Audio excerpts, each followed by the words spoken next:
Hi everyone, this is your Shafiq sir. Welcome back to my YouTube channel. So today also I'm going to explain the one important topic in the Indian polity.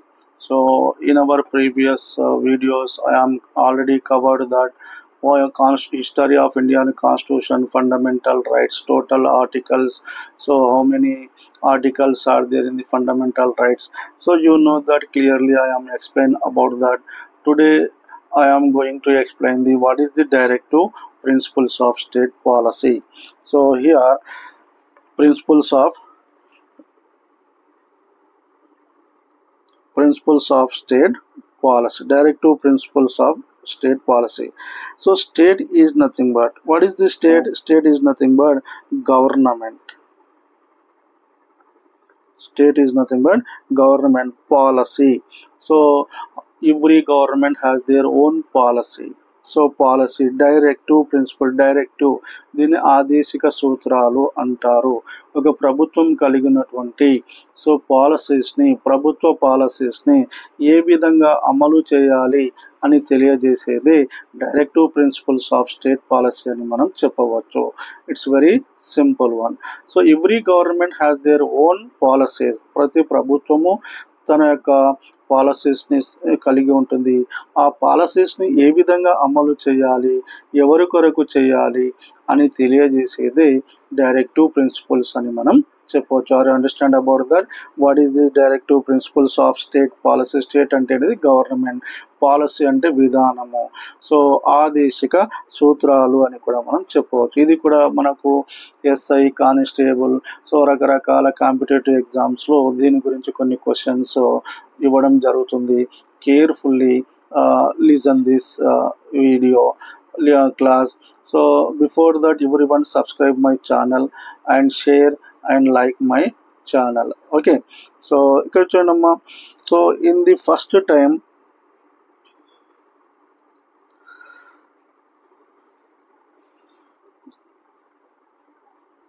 in the world, first time Spain used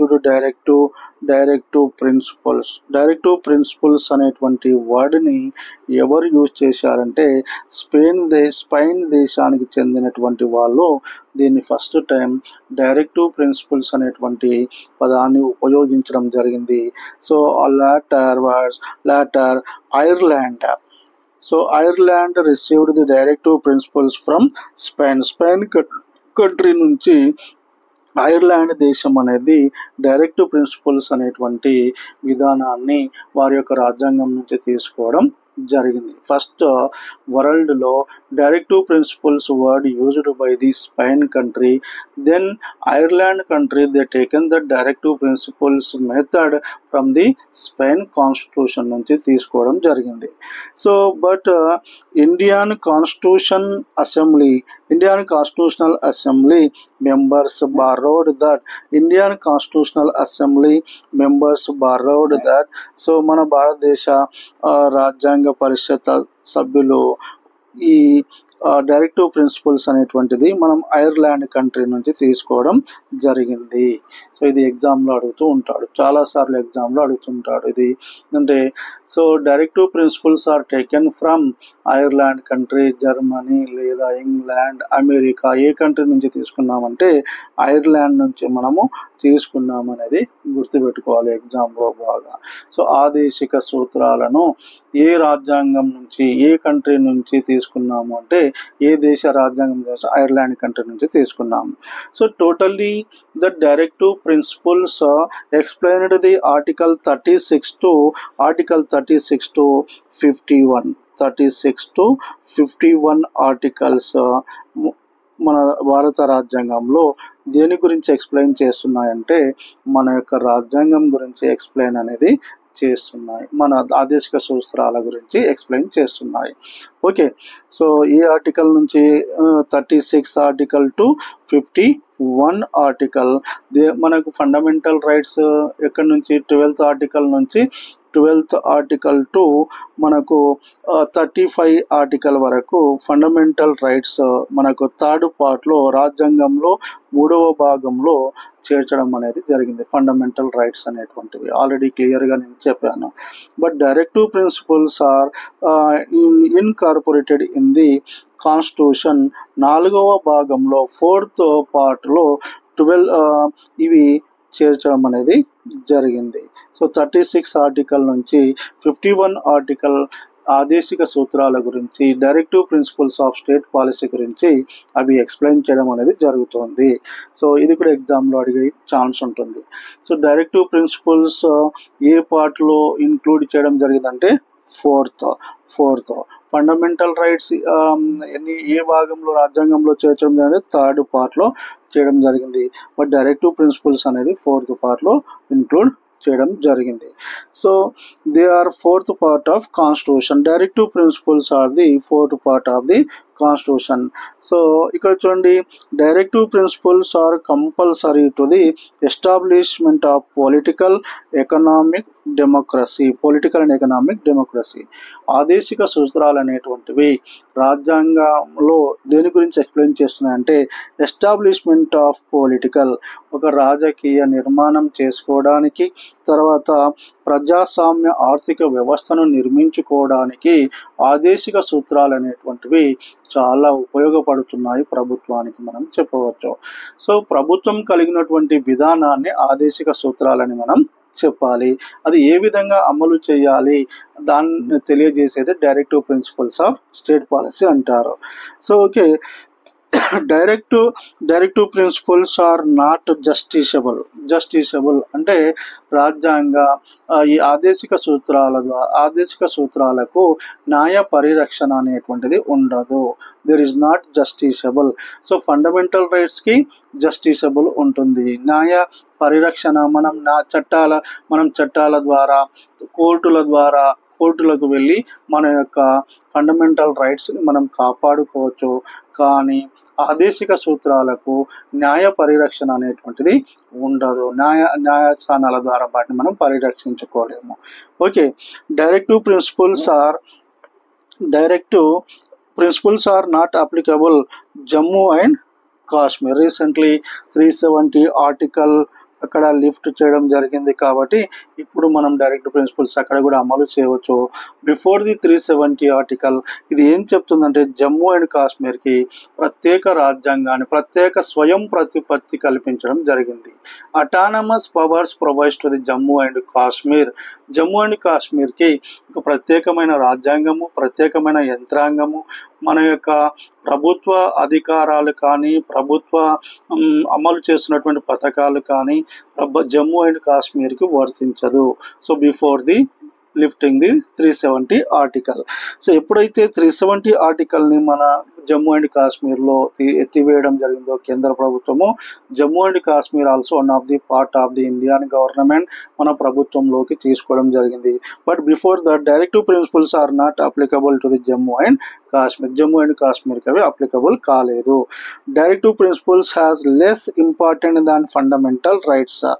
so fundamental rights కన్నా directive principles are less important than fundamental రైట్స్కి ఎక్కువ ప్రాధాన్యత ఇచ్చారు, directive ప్రిన్సిపల్స్కి తక్కువ ప్రాధాన్యత అనేది ఇవ్వడం జరిగింది. But according to the 42 constitutional amendment act 1976లో 42వ రాజ్యాంగ సవరణ ద్వారా given high priority to directive principles దాన్ని ఫండమెంటల్ రైట్స్కి ముఖ్యంగా ఎక్కువ ప్రాధాన్యత కల్పించినటువంటి రాజ్యాంగ సవరణ ఏంటిది అంటే so that is the article 42 constitutional amendment act అని మనం చెప్పవచ్చు. అర్థమైందమ్మా. అండ్ ఆర్టికల్ 44 కాన్స్టిట్యూషనల్ అమెండ్మెంట్ ఎప్పుడు చేశారంటే 1978లో చేశారు. సో హై ప్రియారిటీ వీళ్ళు ఏం చెప్తున్నారంటే high priority givens to fundamental rights than the directive principles. 42 constitution amendment యాక్ట్లో ఫండమెంటల్ రైట్స్కి ఎక్కువ ఇంపార్టెన్స్ ఇచ్చారు, ప్రియారిటీ ఇచ్చారు. బట్ డైరెక్టివ్ ప్రిన్సిపల్స్కి తక్కువ ప్రియారిటీ ఇచ్చారు. బట్ 44th కాన్స్టిట్యూషనల్ అమెండ్మెంట్ ప్రకారం ఏం చెప్తుందంటే డైరెక్టివ్ ప్రిన్సిపల్స్కి they given the more priority than the fundamental rights. At present, fundamental rights have high priority than the directive principles of state policy. ఇప్పుడు ప్రస్తుతం మనం చూసుకుంటే సో ఫండమెంటల్ రైట్స్కి ఎక్కువ ప్రియారిటీ ఉంది. సో డైరెక్టివ్ ప్రిన్సిపల్స్ కన్నా ఫండమెంటల్ రైట్స్కి ఎక్కువ ప్రియారిటీ ఉందని మనం చెప్పవచ్చు. ఓకే, సో ఈ ఫండమెంటల్ రైట్స్ని 3 భాగాలుగా విభజించడం జరిగింది. So doctor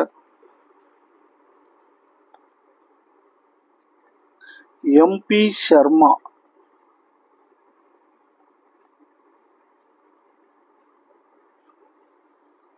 first time classifying our fundamental rights as a 3 types.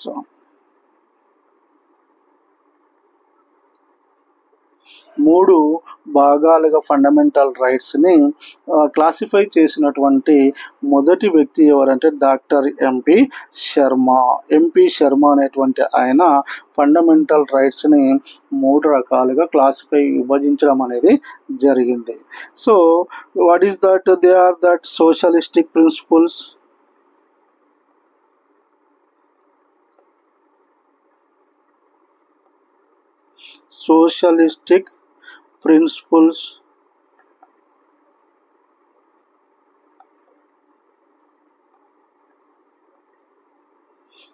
second one is the Gandhian principles,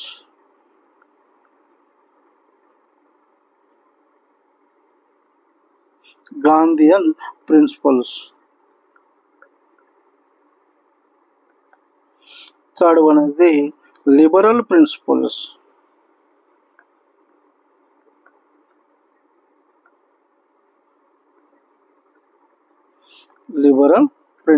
గా చెప్పడం జరిగింది. సో సోషలిస్టిక్ ప్రిన్సిపల్స్ సామ్యవాద సూత్రాలు అంటారు, తెలుగులో సామ్యవాద సూత్రాలు. గాంధీయన్ ప్రిన్సిపల్స్ అంటే గాంధేయ సూత్రాలు అంటారు. తర్వాత లిబరల్ ప్రిన్సిపల్స్ అంటే సో సరళీకరణ ఉదారవాద సూత్రాలు అంటారు. దీన్ని ఉదారవాద సూత్రాలు.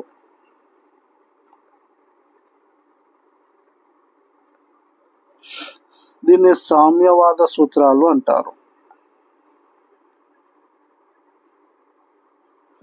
సో దీన్ని గాంధేయ సూత్రాలని చెప్పవచ్చు. ఎవరు దీన్ని క్లాసిఫై చేశారు?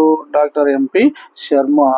Directive principles are classifying into the 3 types: socialistic principles, Gandhian principles, liberal principles. So already మీకు ఎగ్జామ్లో కూడా ఇది రావడానికి అవకాశం ఉంటుంది. Who is the classifying that directive principles in our India? అంటే doctor MP Sharma classifies our directive principles. First one is the socialistic principles, దాన్ని సామ్యవాద సూత్రాలు అంటారు. గాంధీయన్ ప్రిన్సిపల్స్ గాంధేయ సూత్రాలు అంటారు. లిబరల్ ప్రిన్సిపల్స్ అంటే ఉదారవాద సూత్రాలుగా మనము చెప్పవచ్చు. So sir, what is the meaning of socialistic principles? Socialistic principles అంటే ఏంటిది? Socialistic principles so like that equal wages for equal work. మన దేశంలో ప్రతి ఒక్కరికి సమాన పనికి సమాన వేతనాలను ప్రొవైడ్ చేయాలి. That is also one policy of the directive principles of the government. So state policy అంటే ప్రభుత్వము ఒకరికి ఎక్కువ ఒకరికి తక్కువ, స్త్రీ పురుషుల మధ్య వ్యత్యాసం ఉండకుండా, స్త్రీకి తక్కువ వేతనము పురుషులకు ఎక్కువ వేతనం కూడా equal wages for equal work అనేది ప్రొవైడ్ చేయాలి. వారు పని చేసేటువంటి పనిని బట్టి సమాన వేతనం కల్పించాలి అని తెలియజేసేదే సోషలిస్టిక్ ప్రిన్సిపల్గా మనం చెప్పవచ్చు. సమాజంలో అందరినీ సమానంగా చూడాలి. వారు చేసే వర్క్ ప్లేస్లో కానీ లింగ వివక్షత ఉండకూడదు. సో అంటే స్త్రీలకు తక్కువ పురుషులకు ఎక్కువ అంటే ఇంపార్టెన్స్ ఇవ్వడం, స్త్రీలకు తక్కువ పురుషులకు ఎక్కువ ఇంపార్టెన్స్, అలాంటిది జరగకుండా ప్రభుత్వం అనేది ఈక్వాలిటీని మెయింటైన్ చేయాలి. సో గాంధీయన్ ప్రిన్సిపల్స్లో ముఖ్యంగా ఏం చెప్తుందంటే విలేజ్ పంచాయత్ని నిర్మించుకోవచ్చు, గ్రామ పంచాయతీలను గ్రామ సభలను మనం నిర్మించుకోవాలి, గ్రామ పరిపాలనను మనం నిర్మించుకోవడానికి, గ్రామాల అభివృద్ధి చేసుకోవడానికి ప్రభుత్వం తన వంతు సహకారాలను అందించాలి. ప్రొహిబిషన్ ఆఫ్ లిక్వర్ అంటే సో ముఖ్యంగా ఈరోజు సమాజంలో ఈ మద్యపాన నిషేధం అనేది ప్రభుత్వానికి విధించే హక్కు అనేది ఉంటుంది.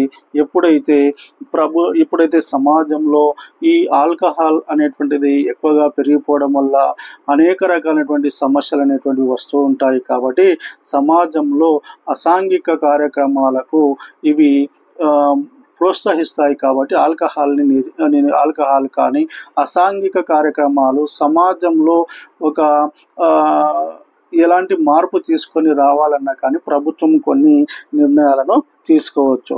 Prohibition of liquor and abolition of cow slaughters అంటే గోవధ నిషేధ చేయడము, పశువులను పెంపుడు జంతువులను వధ చేయడము, దాన్ని మనము వధించడం అనేది జరగకూడదు, అలాంటిది చేయకూడదు అని మనకు గాంధీయన్ ప్రిన్సిపల్లో తెలియజేస్తున్నాయి. సో తర్వాత లిబరల్ ప్రిన్సిపల్స్, ఉదారవాద సూత్రాలు అంటారు. దీనిలో లిబరల్ ప్రిన్సిపల్స్ అంటే స్వేచ్ఛ, లిబర్ అంటే లిబర్టీ, స్వేచ్ఛ ఉదారవాదంగా ఉండాలి, ఒకరు ఇంకొకరితో కలిసిమెలిసి ఉండాలి, ఒక సమాజంలో సోదర భావాన్ని పెంపొందించాలి, సమాజంలో స్వేచ్ఛా స్వాభ్రత్వాలను పెంపొందించాలి.